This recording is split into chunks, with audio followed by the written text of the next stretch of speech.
বিকেল। নদীর পাড়ের শ্মশানঘাট থেকে ভেসে আসছে করুণ সুরে আর্তনাদ করতে থাকা তিনটি পুরুষ কণ্ঠ। সেই আর্তনাদে মুহূর্তেই শ্মশানের চারপাশ যেন জনসমুদ্রে রূপান্তরিত হলো। উৎসুক জনতার ভিড় ঠেলে এগিয়ে যেতেই দেখা মিলল খুব পরিচিত তবে হৃদয় ভাঙা মলিন তিনখানা মুখ।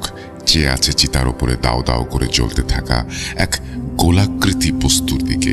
তাদের মধ্যে একজন খুব তাড়াহুড়ো করেই নদী থেকে জল এনে দাও দাও করে জ্বলতে থাকা বস্তুটির ওপর ঢেলে দিয়ে সেটাকে নিজের শার্টের কাপড়ে পেঁচিয়ে হুড়মুড়িয়ে রওনা দেয় অজানা গন্তব্যে।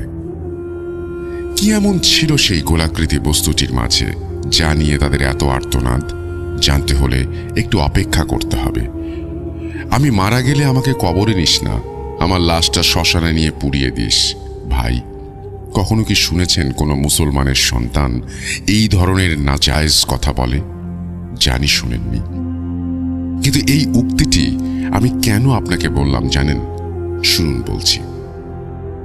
মোহাম্মদ আব্দুল করিম আমার নানার নাম। যেমন ধার্মিক তেমনই দয়ালু ব্যক্তি ছিলেন আমার নানা। মহান আল্লাহর দয়ায় অনেক ধন সম্পদের মালিক ছিলেন তিনি। ঘটনা পরিক্রমায় ওনার দুজন স্ত্রী ছিলেন।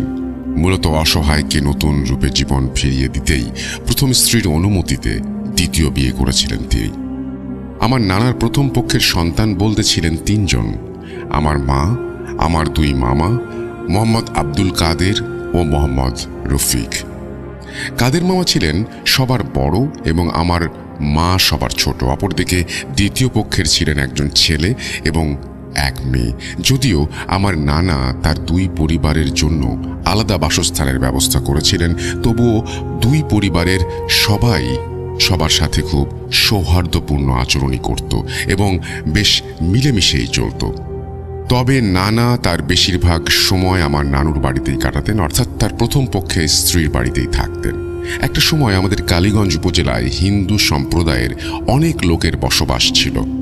আমার নানা মূলত তাদের সাথে ব্যবসা করে অনেক অর্থ সম্পদের মালিক হয়েছিলেন। সেই সূত্রে কালীগঞ্জ টুকের বাজার এলাকায় বেশ কিছু পরিমাণ জায়গা জমিও ছিল তার। সময়টা 2005 সালের দিকে। নানার বয়স তখন আনুমানিক 60 বছর হবে। শেষ বয়সে এসে নানা যখন তার সম্পদের ভাগ বাটোয়ারা করে দিচ্ছিলেন, তখন তার দুটি বাড়ি দুজন স্ত্রীর নামে লিখে দেন এবং জায়গা জমি বিক্রি করে কিছু নগদ অর্থ দুই পরিবারের সন্তানদের জন্য দিয়ে দেন। আর টুকের বাজার এলাকায় ওনার যে জায়গা জমি ছিল তার পুরোটাই উনি নিজের প্রথম পক্ষের স্ত্রী সন্তানদের নামে লিখে দেন। ভাগ বাটোয়ারা শেষে পরিমাপ করে দেখতে গেলে দুই পক্ষের কাছে এই সম্পদের পরিমাণটা ছিল অনেক। যদি কথায় বলি তাহলে দুই পুরুষ বসে খেলেও সেই সম্পদ ফুরানো কঠিন। এরপর সবকিছু বেশ ভালোই চলছিল। তবে হঠাৎই একদিন আমার নানার সাথে তার দ্বিতীয় পক্ষের স্ত্রী সন্তানদের কোনো একটা বিষয় নিয়ে মতের অমিল দেখা যায় এবং বাক বিতণ্ডার এক পর্যায়ে তাদের সাথে সম্পর্কে ভাঙন ধরে যায়। কিন্তু কেন এমনটা হলো বা হচ্ছে তা নিয়ে নানা আমাদের কখনো পরিষ্কারভাবে কিছু জানাননি। এরপর থেকে নানা আর কখনো ওই বাড়িতে ফিরে যাননি, আর ওনারাও নানার সাথে বা আমাদের সাথে কোনোভাবে যোগাযোগ করেন। একটা সময় আমরা জানতে পারি তারা তাদের পূর্ব বাড়ি এবং জায়গা জমি বিক্রি করে সিলেটের বিয়ানীবাজার থানার অন্তর্গত চরখাই ইউনিয়নের কোনো এক জায়গায় বাড়ি ভাড়া করে থাকছিলেন। এভাবে প্রায় 2 বছর পেরিয়ে যায়, আমরাও সবকিছু ভুলে যাই। এদিকে আমার ছোট মামা রফিক পড়াশোনা এবং চাকরির জন্য লন্ডনে পাড়ি জমান এবং বড় মামা কাদের তার বাবার সাথে টুকের বাজার এলাকায় কনস্ট্রাকশনের জিনিসপত্র অর্থাৎ রড সিমেন্টের দোকান দিয়ে ব্যবসা শুরু করেন। সবকিছু বেশ ভালোভাবেই চলতে থাকে। সে সময় কালীগঞ্জ এলাকায় হিন্দু সম্প্রদায়ের লোকের পরিমাণ বেশি হলেও সরকারিভাবে সেখানে একটা মসজিদ নির্মাণ করা হয়েছিল। নানা প্রতিদিনই সেই মসজিদে 5 ওয়াক্ত নামাজ আদায়ের চেষ্টা করতেন। একদিন মাগরিবের সময় নানা তার কর্মচারীদের ওপর দোকানের দায়িত্ব দিয়ে মসজিদে যান নামাজের জন্য। ওই দিন আমার বড় মামা কোনো একটা কাজে পাশের এলাকায় গিয়েছিলেন, কিন্তু মাগরিবের পরপরই তিনি দোকানে ফিরে আসেন। দোকানে এসে নানাকে দেখতে না পেয়ে কর্মচারীদের জিজ্ঞেস করলে তারা বলেন, মহাজন নামাজে গেছেন, আজ মসজিদে একটা মিলাদ আছে, তাই হয়তো দেরি হচ্ছে। কর্মচারীদের কথা শুনে মামা বলেন তার শরীরটা আজ একটু খারাপ, তাই তিনি বাড়ি ফিরে যাচ্ছেন। এশার নামাজের পর যেন তারা দোকান বন্ধ করে নানাকে বাড়ি পৌঁছে দিয়ে যায়। এই বলে মামা দোকান থেকে বাড়ি ফিরে আসেন। কিন্তু এশার সময় পেরিয়ে যায়, রাত বেড়ে যায়, নানা বাড়ি ফিরছিলেন না। দোকানে খদ্দের বেশি ভেবে মামা আরেকটু অপেক্ষা করতে থাকেন। কিন্তু হঠাৎই দুজন জেলে চিৎকার চেঁচামেচি করতে করতে মামাদের বাড়ির দিকে ছুটে আসেন। মামা তাদের চিৎকার চেঁচামেচির কারণ জিজ্ঞেস করলে তারা বলেন, কাদের, তোমার আব্বার অবস্থা খুব খারাপ। গ্রামের কিছু লোক মিলে তোমার আব্বাকে ধরাধরি করে কালীগঞ্জ বাজারে একজন ডাক্তারের কাছে নিয়ে গেছে, তোমরা তাড়াতাড়ি ওখানে যাও। জেলে দুজনের কথা শুনে বাড়ির সবার মাথায় যেন আকাশ ভেঙে পড়ল। সুস্থ সবল একজন মানুষ হঠাৎ করে অসুস্থ হয়ে পড়লেন কিভাবে, এই কথাটাই যেন কেউ ভেবে পাচ্ছিল না। এরপর সবাই তাড়াহুড়ো করে বাড়ি থেকে বেরিয়ে ডাক্তারের চেম্বারে পৌঁছে যেন আঁতকে উঠলেন। নানার পুরো শরীর রক্তাক্ত, মনে হচ্ছিল কেউ যেন তার ওপর নিজের রাগ মেটানোর জন্য নির্মমভাবে লাঠি বা শক্ত কিছু দিয়ে আঘাত করে পুরো শরীর রক্তাক্ত করে দিয়েছে। ওই দিন নানা এতটাই আঘাতপ্রাপ্ত হয়েছিলেন যে খুব কষ্ট করেও একটা কথা বলতে পারছিলেন না। ডাক্তারের কাছ থেকে প্রাথমিক চিকিৎসা নেবার পর নানাকে বাড়িতে ফিরিয়ে নিয়ে আসা হয়। বেশ কিছুদিন শয্যাশায়ী অবস্থায় বাড়িতেই চিকিৎসা নেওয়ার পর নানা কিছুটা সুস্থ হতে শুরু করেন। নানাকে সুস্থ অবস্থায় দেখে কাদের মামা তাকে জিজ্ঞেস করেন ঠিক কি হয়েছিল সেই রাতে, আর কেই বা এমন করেছিল তার সাথে। এরপর নানা যা বলেন তা শুনলে স্বাভাবিকভাবেই একজন মানুষের লোম দাঁড়িয়ে যাবে। তিনি বলেন, আমি যখন মাগরিবের নামাজ শেষে মিলাদ পড়িয়ে দোকানের দিকে ফিরছিলাম, মসজিদ পার হয়ে হাতের দক্ষিণ পাশে বাজারের দিকে রাস্তায় বেশ কয়েকটা হিন্দু বাড়ি আছে, আর ওখানেই আছে একটি কালী মন্দির। হিন্দু বাড়ি পেরিয়ে মন্দিরের কাছাকাছি যেতেই হঠাৎ করে আমার শরীরের ভেতরে একটা কাঁপুনি দিয়ে ওঠে। আমি নিজেকে সামাল দিয়ে সামনে তাকাতেই দেখি আমার সামনে লম্বা কিছু একটা দাঁড়িয়ে আছে। অন্ধকারে আমি জিনিসটা আসলে কি তা স্পষ্টভাবে বুঝতে পারছিলাম না। প্রথমে ভেবেছিলাম পরিচিত কেউ, তাই হয়তো আমায় দেখে দাঁড়িয়ে পড়েছে, কিন্তু পরক্ষণেই ওনার পরিচয় জানতে চাইলে আমি সামনের দিক থেকে সজোরে একটা ধাক্কা অনুভব করি। ওই ধাক্কায় আমি প্রায় ৩-৪ কদম দূরে ছিটকে পড়ি। এরপর সেই আবছা অবয়বটা যেন অন্ধকারের মাঝে আরো ঘন কালো অন্ধকারে রূপ নিতে থাকে। আমার দিকে এগিয়ে আসে আর আমার বুকের ওপরে এক পা রেখে এলো পাথারিভাবে চোখ মুখ সহ শরীরে আঘাত করতে থাকে। ব্যথায় যন্ত্রণায় ছটফট করতে করতে আমি নিস্তেজ হয়ে পড়ছিলাম। ঠিক সেই মুহূর্তে এক অজানা শক্তি আমার মধ্যে জাগ্রত হতে শুরু করে, আর আমি চিৎকার দিয়ে বলে উঠি, আল্লাহ রক্ষা করো আমায়। এরপর আমার আর কিছু মনে নেই। যখন জ্ঞান ফেরে তখন আমি বাজারের ওই ডাক্তারের চেম্বারে। শুনেছি আমার চিৎকার শুনে হিন্দু বাড়ির লোকেরা আর জেলে দুজন আমাকে ধরাধরি করে ওখানে নিয়ে গেছে। ওরা না থাকলে হয়তো কালো অবয়বটা আমাকে ওই রাতে মেরেই ফেলতো। নানার কথা শুনে বাড়ির সবাই যেন বাকরুদ্ধ হয়ে গিয়েছিল। শুধু তাই নয়, বাড়িতে যারা কাজের লোক ছিল তারাও ঘটনাটি শুনেছিল, আর হয়তো তাদের মধ্যেও পুরো গ্রামের লোকদের কাছে ঘটনাটি ছড়িয়ে পড়েছিল। এরপর একে একে অনেক মানুষ নানার খোঁজ নিতে আসতেন আর দ্রুত সুস্থ হয়ে টোটকা দিয়ে যেতেন। গ্রামের মানুষ নানাকে যেমন ভালোবাসতেন তেমনি শ্রদ্ধা করতেন। হিন্দু মুসলিম নির্বিশেষে সবার কাছেই তিনি ছিলেন খুব প্রিয় একজন ব্যক্তি। এভাবেই বেশ কিছুদিন কেটে যায় আর নানাও ধীরে ধীরে সুস্থ হতে শুরু করেন। কিন্তু কিছুদিন পরেই দেখা দেয় এক নতুন বিপত্তির। একদিন রাতে কাদের মামা ওয়াশরুমে যাওয়ার জন্য বিছানা ছেড়ে উঠতেই শুনতে পান বাড়ির উঠোনে সশব্দে কেউ হাঁটাচলা করছে, কিন্তু উনি দরজা খুলে উঠোনে গিয়ে কাউকে দেখতে পান না। হয়তো বিড়াল কুকুর বা কিছু একটা এসেছিল এটা ভাবেন। তারপর তিনি কাজ শেষে আবার ঘরে ফিরে যান। কিছুক্ষণ পর শব্দটা যেন আরও স্পষ্টভাবে আসতে থাকে, তবে এবার মনে হচ্ছিল শব্দটা বাড়ির চারপাশ থেকে আসছে আর কোনো মানুষ পুরো বাড়ির চারপাশে দৌড়ে বেড়াচ্ছে। কিন্তু এটা কিভাবে সম্ভব? বাড়ির চারপাশে তো উঁচু করে দেয়াল দেয়া আর তার কাটা দিয়ে ঘেরা। সাধারণ কোনো মানুষের পক্ষে ওটা পার করে আসা সম্ভব নয়। আর চোর হলেও তো এত শব্দ করে পুরো বাড়ির চারপাশে দৌড়াতে পারবে না। মামা আবারও দরজা খুলে বাইরে বেরিয়ে আসেন, কিন্তু এবারও কাউকে দেখতে পান না। ওই রাতে মামা বিষয়টি কাউকে জানাননি। তবে এভাবে টানা কয়েক রাত মামা বিষয়টি লক্ষ্য করতে শুরু করেন। তবে বাড়িতে বড় মামি নানু সহ আরও কয়েকজন থাকলেও বিষয়টা শুধু মামাই খেয়াল করেছিলেন। যা হোক, এভাবে কদিন কেটে যাওয়ার পর নানু পুরোপুরি সুস্থ হয়ে ওঠেন। সুস্থ হয়ে নানা আগের মতো আবার দোকানে যেতে শুরু করেন। এমনই একদিন দোকান বন্ধ করে নানা বাড়ি ফিরছিলেন। দোকান থেকে বাড়ি ফেরার পথে দুটো শ্মশান পড়ে। একটা ছিল জঙ্গলের মাঝে, আর একটা ছিল নদীর পাশে। ওই দিন নদীর পাশে শ্মশান ঘাটে একজনের দাহ কাজ সম্পন্ন করতে দেখে নানা হঠাৎ করে বলে ওঠেন, আমি মারা গেলে আমাকে কবরে নিস না, আমার লাশটা এই শ্মশানে নিয়ে পুড়িয়ে দিস। নানার কথা শুনে কাদের মামা যেন চমকে ওঠেন। খাঁটি মুসলমান হওয়া সত্ত্বেও একজন মানুষ কিভাবে কথাটি বলতে পারে তা ভেবেই মামা স্তব্ধ হয়ে গিয়েছিলেন। তিনি মনে মনে তওবা করে নানাকে এমনটা বলার কারণ জিজ্ঞাসা করলে কিছুক্ষণ চুপ থেকে তিনি বলেন, যেটা বললাম সেটাই করিস, আমাকে শ্মশান ঘাটে এনেই পুড়িয়ে দিস। এরপর কাদের মামা কোনো কথা না বলে একটু ভয়ে ভয়ে নানাকে ধরে বাড়ি ফিরিয়ে নিয়ে আসেন। বাড়ি ফিরে কাদের মামা নানির সাথে নানার কথাগুলো শেয়ার করলেও নানি তখন কথাটা খুব একটা গ্রাহ্য করেননি। কিন্তু এর ঠিক পরের দিন সকাল থেকে নানা অসুস্থ হয়ে পড়েন। গ্রামের ডাক্তারদের কাছ থেকে প্রাথমিক চিকিৎসা নিয়েও এবার কোনো কাজ হচ্ছিল না। পরবর্তী চিকিৎসার জন্য নানাকে সিলেটের ওসমানী মেডিকেলে ভর্তি করা হলেও বিশেষ কোনো উপকার হয়নি। নানা ধীরে ধীরে শুকিয়ে যাচ্ছিলেন, আর খাওয়া দাওয়াও কমিয়ে দিয়েছিলেন।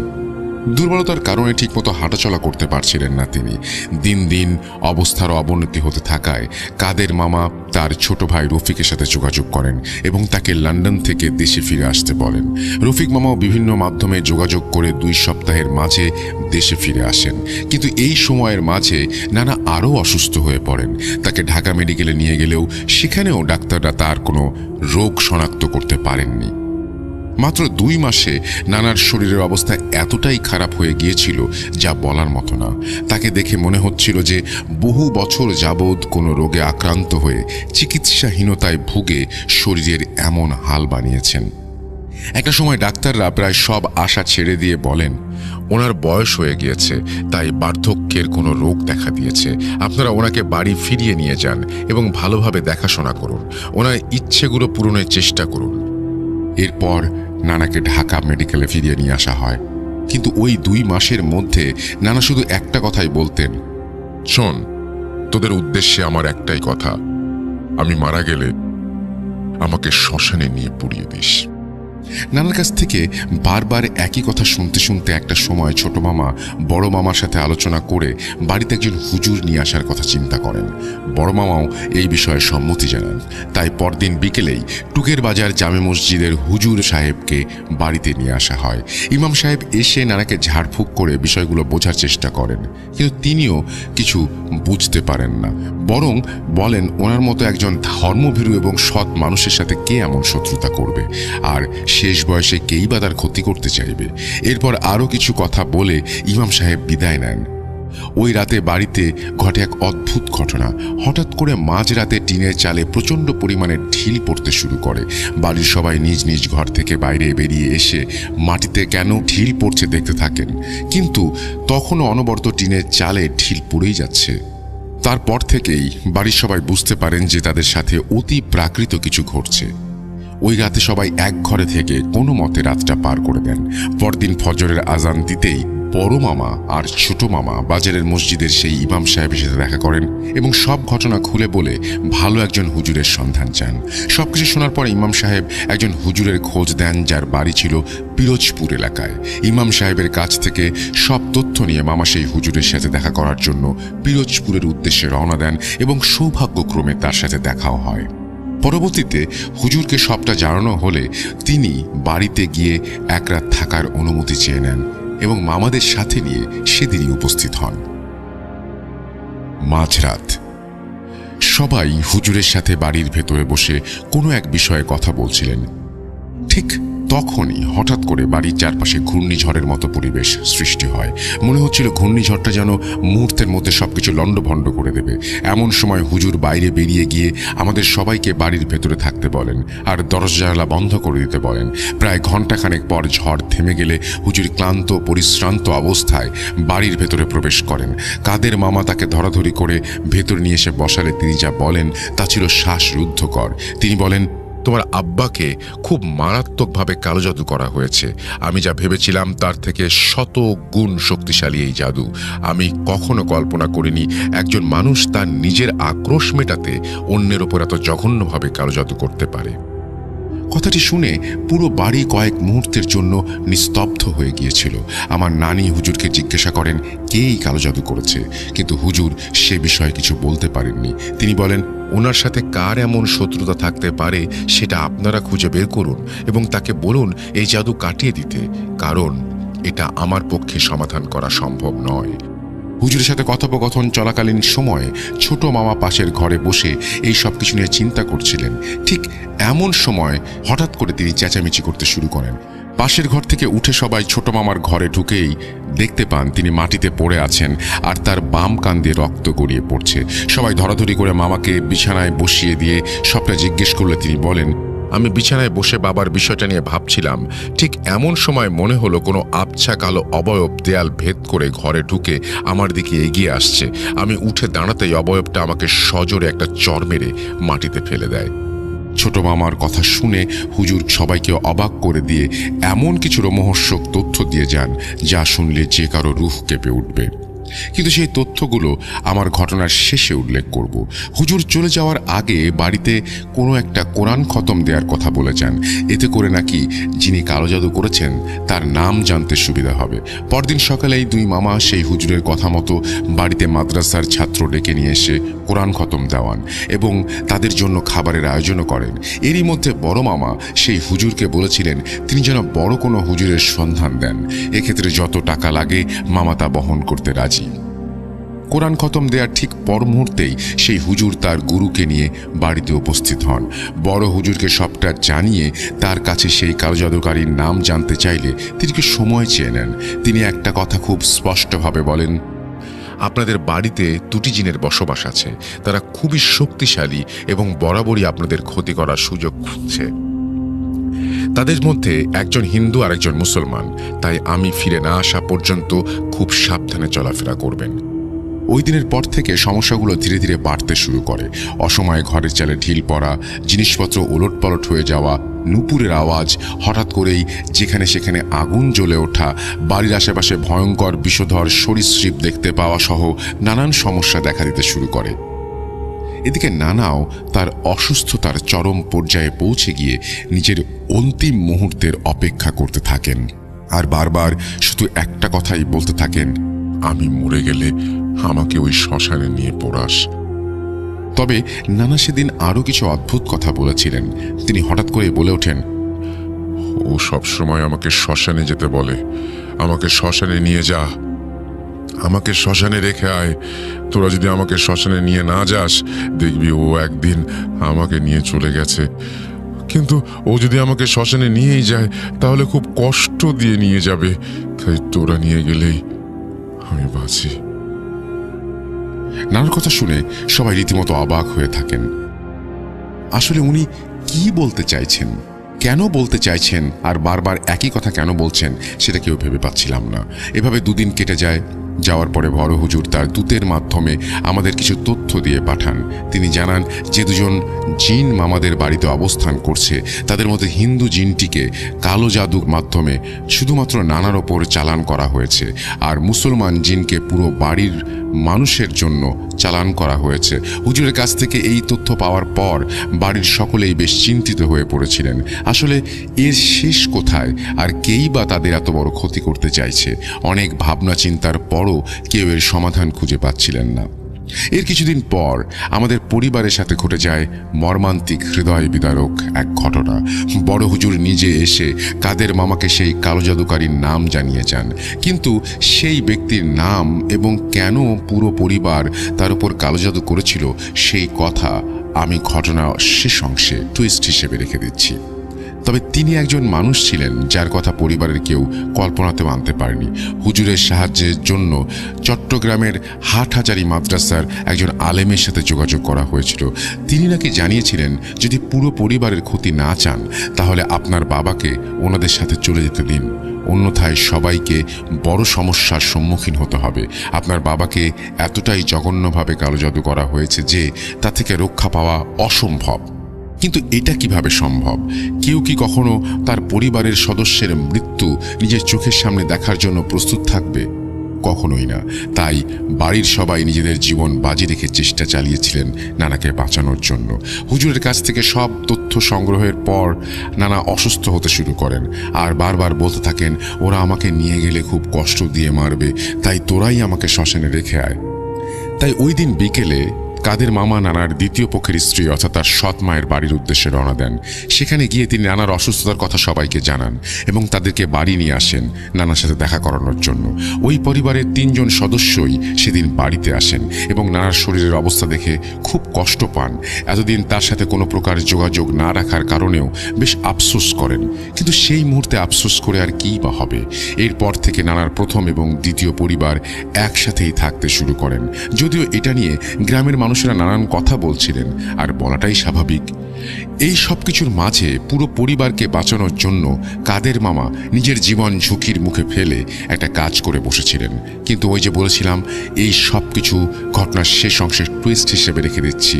ক্ষমা করবেন, শেষবারের মতো না হয় একটু অপেক্ষা করেই দেখুন, ইনশাল্লাহ নিরাশ হবেন না। এরপর আসে সেই বিভীষিকাময় দিন। হুজুর বাড়ির সবাইকে বলেছিলেন নানাকে খুব চোখে চোখে রাখতে।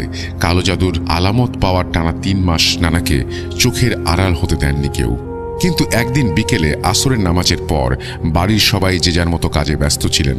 এমন সময় নানি কোনো একটা কাজ করতে ঘরের ভিতরে যেতেই চিৎকার দিয়ে জ্ঞান হারিয়ে ফেলেন। নানির চিৎকার শুনে সবাই দৌড়ে ঘরের ভেতর গিয়ে যে দৃশ্যের সম্মুখীন হন তা ভাষায় প্রকাশ করা অসম্ভব। সবাই দেখেন মাথাবিহীন অবস্থায় নিথর দেহ নানা বিছানায় পড়ে আছেন, আর পুরো বিছানাসহ মেঝেতে তাজা রক্তের বন্যা বয়ে চলেছে। বাকিটুকু আপনাদের কারোরই বুঝতে আর বাকি নেই। আল্লাহ আমাদের ক্ষমা করুক। কিন্তু নিজের পরিবারের কারো সাথে এমন কোনো ঘটনা ঘটলে আপনি বা আপনার ওই মুহূর্তের অনুভূতিটা কেমন হবে ব্যক্ত করতে পারতেন? আমিও পারবো না। ওই মুহূর্তে সবাই যেন বাকরুদ্ধ হয়ে গিয়েছিল। আসলে কারো মাথাতেই আসছিল না যে কি ঘটল এসব। কাদের মামা আর রফিক মামা কোনোভাবে নিজেদের আবেগ কষ্টকে নিয়ন্ত্রণ করে সব ঘটনা মেলানোর চেষ্টা করতে থাকেন। তারপরে হঠাৎ করে তারা খেয়াল করেন ঘরের কোথাও দেহ থেকে বিচ্ছিন্ন হয়ে যাওয়া মাথা খুঁজে পাওয়া যাচ্ছে না। অনেক খোঁজাখুঁজির পরেও যখন কোনো সন্ধান পাচ্ছিলেন না, তারা তখন আল্লাহর কাছে সাহায্য চাইতে শুরু করেন। ঠিক তখনই তার মাথায় আসে যে অসুস্থ হবার পর আব্বা সবসময় বলতেন, আমি মারা গেলে আমাকে শ্মশানে নিয়ে পড়াস।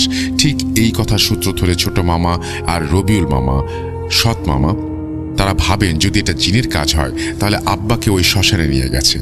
তাই আর সময় নষ্ট না করে ওনারা 3 জনই শ্মশানের দিকে দৌড় দেন। এরপরে ঘটনাগুলো কেউ আন্দাজ করতে পারেন? মনে আছে ঘটনার শুরুতে নদীর পাড়ে ওই শ্মশান ঘাট থেকে ভেসে আসা করুণ আর্তনাদ করতে থাকা 3টি পুরুষ কণ্ঠের কথা, দাও দাও করে জ্বলতে থাকা সেই গোলাকৃতি বস্তুটির কথা। জি হ্যাঁ লিসেনার্স, এই বস্তুটি আর অন্য কিছু নয়, ওটা ছিল একজন মানুষ, আমার নানার মাথা। ছোট মামা আব্বা আব্বা বলে আত্মচিৎকার করতে করতে চিতার ওপর থেকে কাঠগুলো সরাতে থাকেন। রবিউল মামা নদী থেকে পানি এনে আগুন নেভানোর চেষ্টা করতে থাকেন। আর এক পর্যায়ে আগুন নিভে গেলে বড় মামা তার আব্বার মাথা নিজের শার্টের মধ্যে পেঁচিয়ে ধরে রওনা দেন। আমার এখনো মনে আছে মামা বলছিলেন বাড়ি ফেরার সময় কষ্টে তার বুকটা ফেটে যাচ্ছিল। বারবার মনে হচ্ছিল তার আব্বা তাকে কানে ফিস ফিস করে বলছে, কাদের কষ্ট পাস না, কষ্ট পাস না বাবা, আমার অবর্তমানে তোর মায়ের খেয়াল রাখিস আর সবাইকে দেখে রাখিস। কিন্তু বাড়ি ফেরার সময় এমন দিনের বেলাতেই শ্মশান থেকে শিমুল গাছের দিকে তাকিয়ে তারা 3 জনই একসাথে দেখতে পান মানুষ আকৃতির জ্বলন্ত এক ছায়ামূর্তি তাদের দিকে তাকিয়ে নিকৃষ্ট হাসি হাসছে। ওই অবস্থাতেই বাড়ি ফেরার পর হুজুরকে খবর দেয়া হয় আর একে একে লাশের গোসল, জানাজা সহ যাবতীয় কাজ সম্পূর্ণ করে দাফনের প্রস্তুতি নেওয়া হয়। ঠিক এমন মুহূর্তে হুজুর বলে ওঠেন, কাদের সাহেব, আপনাদের বিপদ এখনো কাটেনি। যদিও ওরা আপনার বাবার জীবন নিয়ে গিয়েছে, তবুও ওদের স্বার্থ এখনো হাসিল হয়নি। ওরা চায় আপনার বাবার পুরো শরীরটা নিয়ে যেতে। তাই আপনার বাবার কবরটা বাইরে না দিয়ে ঘরের ভেতরেই দিয়ে দিন।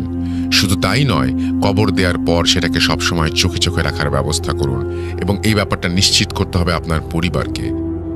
এরপর হুজুরের কথা মতো নানাকে বাড়ির ভেতরেই কবরস্থ করা হয়। আর দাফন কার্য সম্পন্ন হবার পর হুজুর বলে যান নানার কবরে যেন সব সময় মোমবাতি জ্বালিয়ে রাখা হয়, নয়তো যে কোনো সময় বড় অঘটন ঘটে যেতে পারে। তারপর থেকে নানার কবরের পাশে সব সময় মোমবাতি জ্বালিয়ে রাখা হতো, আর কেউ না কেউ সেটা চোখে চোখে রাখত। বিশেষ করে নানার দ্বিতীয় স্ত্রী সব সময় সেই কবরের পাশে বসে পাহারা দিতেন। সেই সময় আমাদের পরিবারের সাথে ঘটে যাওয়া মর্মান্তিক ঘটনা পুরো গ্রামবাসীর মাঝে আতঙ্কের সৃষ্টি করেছিল। এই ঘটনা জানার পর থেকে তারা কেউই আমার মামার বাড়িতে যেতেন না। বিকেল হলেই মানুষজন বাড়ির পাশ দিয়ে চলাচল বন্ধ করে দিতেন। এভাবেই কেটে যায় বেশ কয়েকটা মাস। কিন্তু কি ঘটেছিল তারপরে? কালো জাদুর প্রভাবগুলো কি আস্তে আস্তে কেটে গিয়েছিল, নাকি জন্ম দিয়েছিল নতুন কোনো ঘটনার? আপনারা না হয় এই বিষয়টি নিয়ে একটু ভাবতে থাকুন, আর অপেক্ষার প্রহর কাটিয়ে আমি চলে যাই ঘটনার টুইস্টে। এই মুহূর্তে আপনাদের সবার মনেই তিনটি প্রশ্ন ঘুরপাক খাচ্ছে। কে করেছে এই কালো জাদু, কেন করেছে, আর কিভাবেই বা করেছে?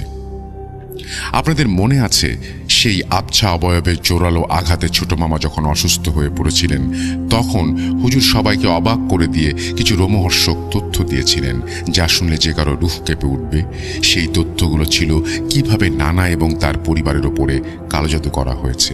ওই রাতে ঘূর্ণিঝড়ের মতো আবহাওয়া বিরাজমান হবার পর হুজুর যখন সবাইকে ঘরের ভেতরে থাকতে বলেন এবং বেরিয়ে যান নিজে, তখন সে নিজের আমলের মাধ্যমে বুঝতে সক্ষম হন যে কারা এই পরিস্থিতি তৈরি করেছে আর কিভাবে করেছে।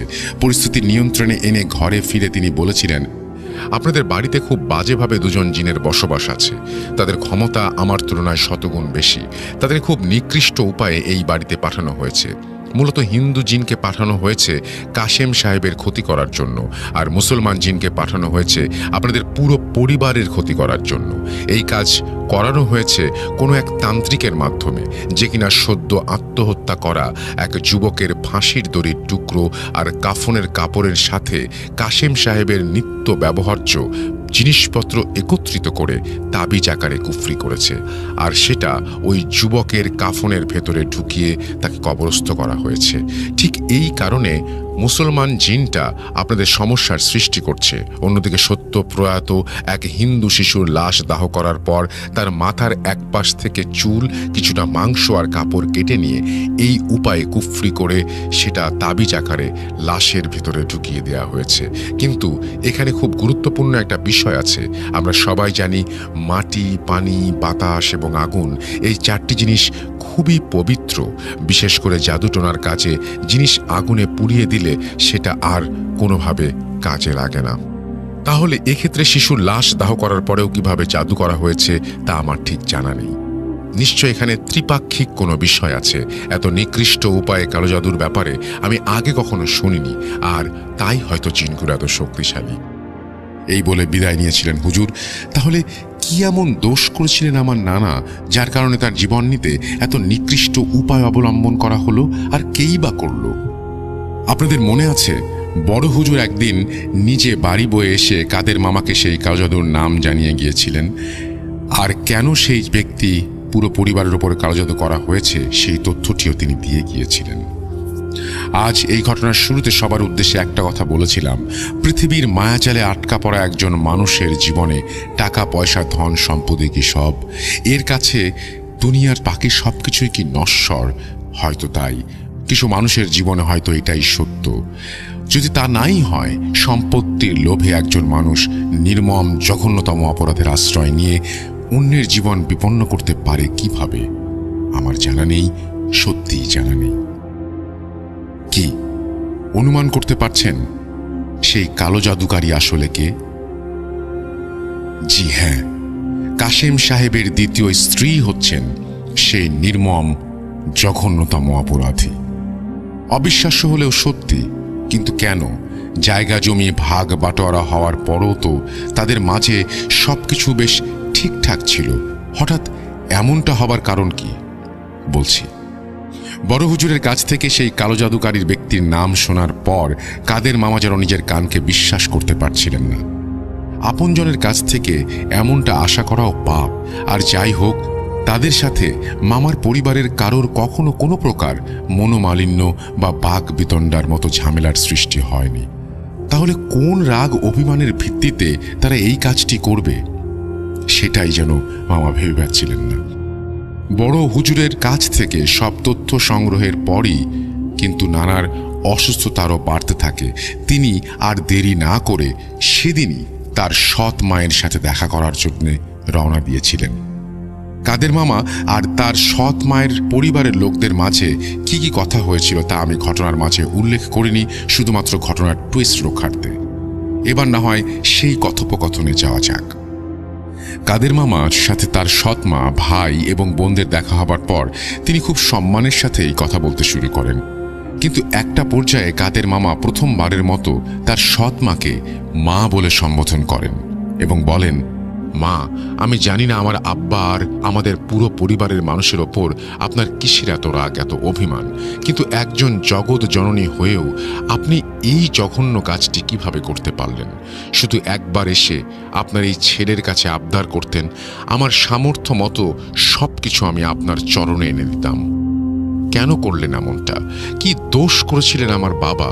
কালো জাদুর মতো নিকৃষ্ট একটা কাজ করে নিজের ঈমানকে বিসর্জন দিতে আপনার একটুও বাধল না? মামার করুণ কণ্ঠে চাপা অভিমানের কথাগুলো শুনেও তিনি বারবার বিষয়টি এড়িয়ে যাবার চেষ্টা করছিলেন। যে কোনোভাবেই নিজে এই কুকর্মের কথা স্বীকার করতে নারাজ ছিলেন তিনি। একটা সময় মামা তাদের অনেক জোরাজুরি করেন বাড়ি এসে নানার সাথে দেখা করার জন্য, কিন্তু তারা কিছুতে রাজি হচ্ছিলেন না। পরবর্তীতে মামা নাছর বান্দার মতো তাদের চেপে ধরায় তারা বাড়িতে আসতে রাজি হন। তখনও পর্যন্ত বাড়ির কোনো ব্যক্তি জানতেন না আসলে কালো জাদু কে করেছে। তারা তিনজনই বাড়িতে এসে সরাসরি নানার ঘরে প্রবেশ করেন আর নানাকে দেখে তাৎক্ষণিকভাবে যেন স্তব্ধ হয়ে যান। কি অবস্থা হয়েছে মানুষটার! হায় আল্লাহ, ক্ষমা করো, তুমি ক্ষমা করো। এভাবেই ক্রন্দনরত অবস্থায় আর্তনাদ করতে করতে মেঝেতে বসে পড়েন কাশেম নানার দ্বিতীয় স্ত্রী। আর এই সুযোগে বড় হুজুর একটি কোরআন শরীফ হাতে নিয়ে ঘরে ঢুকে পড়েন। নানার দ্বিতীয় পক্ষের স্ত্রী সন্তানদের এই বাড়িতে নিয়ে আসার মূল পরিকল্পনা ছিল বড় হুজুরের, যা তিনি কাদের মামাকে আগেই বুঝিয়ে দিয়েছিলেন। এরপর বড় হুজুর সরাসরি তার কাছে গিয়ে জিজ্ঞেস করেন কেন তিনি এত বড় অপরাধের আশ্রয় নিলেন, কিন্তু ওই মুহূর্তে তিনি আবারও সবকিছু স্বীকার করতে নারাজ।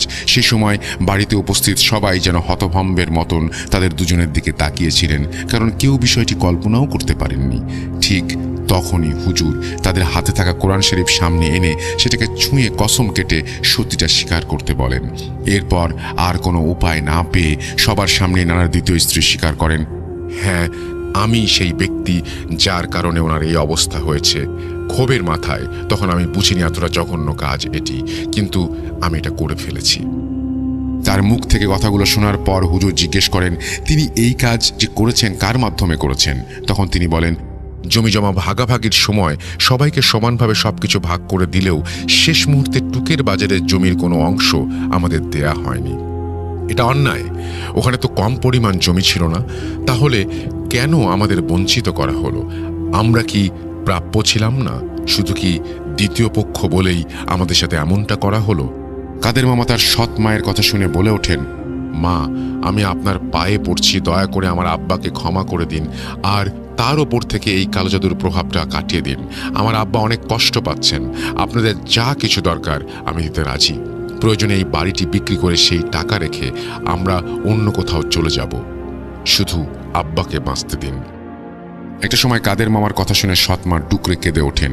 কিছুক্ষণ পর নিজেকে সামাল দিয়ে তিনি একজন তান্ত্রিকের নাম উচ্চারণ করেন, যা শুনে বড় হুজুরের কপালেও চিন্তার ভাঁজ পড়েছিল। তিনি বলেন, ওনার সাথে মনোমালিন্যের এক পর্যায়ে যখন আমরা সবকিছু ছেড়ে দূরে চলে যাই, তখন গ্রামের লোকেরা অনেকেই অনেক কথা শুনিয়েছিল।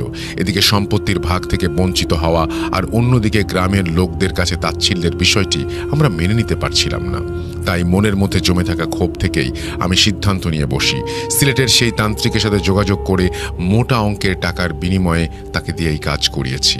আজ বুঝতে পারছি আমি কত বড় অন্যায় করেছি, কত নিকৃষ্ট কাজ করেছি। তবে অবশ্যই আমি এর প্রায়শ্চিত্ত করতে চাই। আমি যাব সেই তান্ত্রিকের কাছে আমার স্বামীর ওপর থেকে কালো জাদুর প্রভাব কাটিয়ে নেবার জন্য।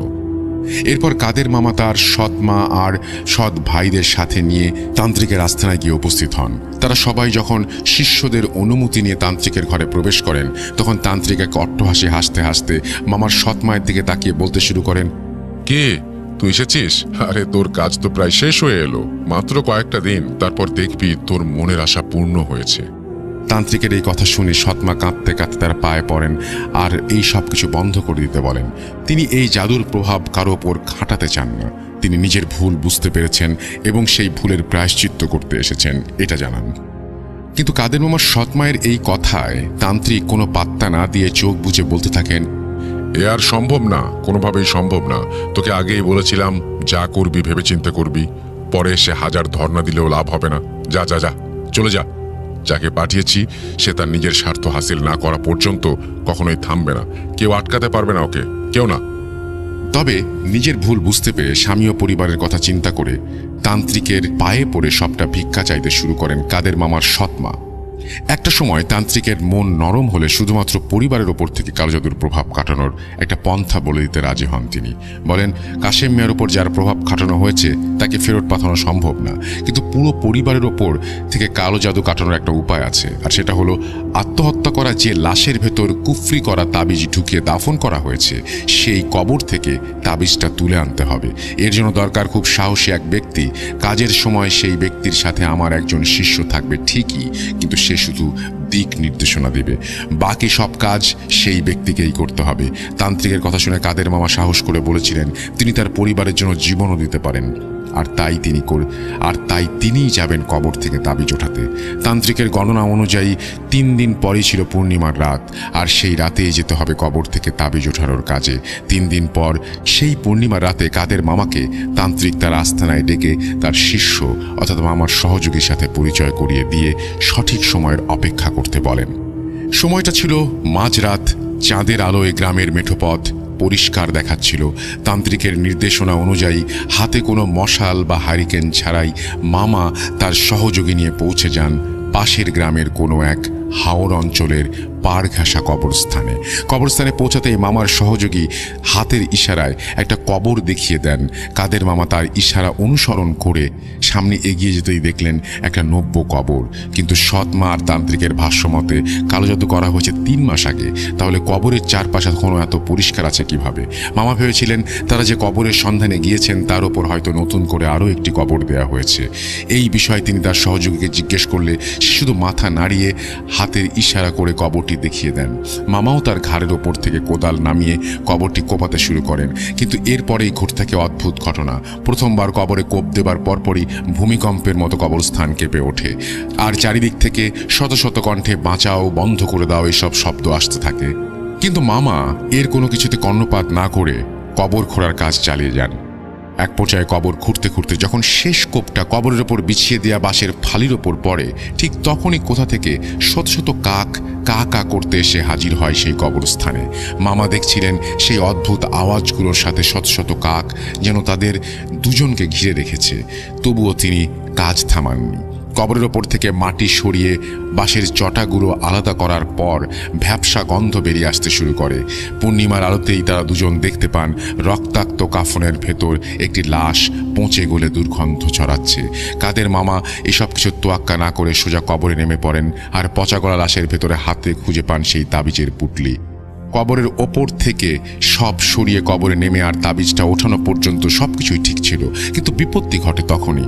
মামা যখন তাবিজটি নিয়ে উঠে আসতে চান, কবর থেকে এক হাত উঁচিয়ে তার সহযোগীর কাছে সাহায্য চাওয়া মাত্রই তিনি অনুভব করতে থাকেন শক্ত আর ধারালো কোনো বস্তু তার পায়ের সাথে আটকে গিয়েছে।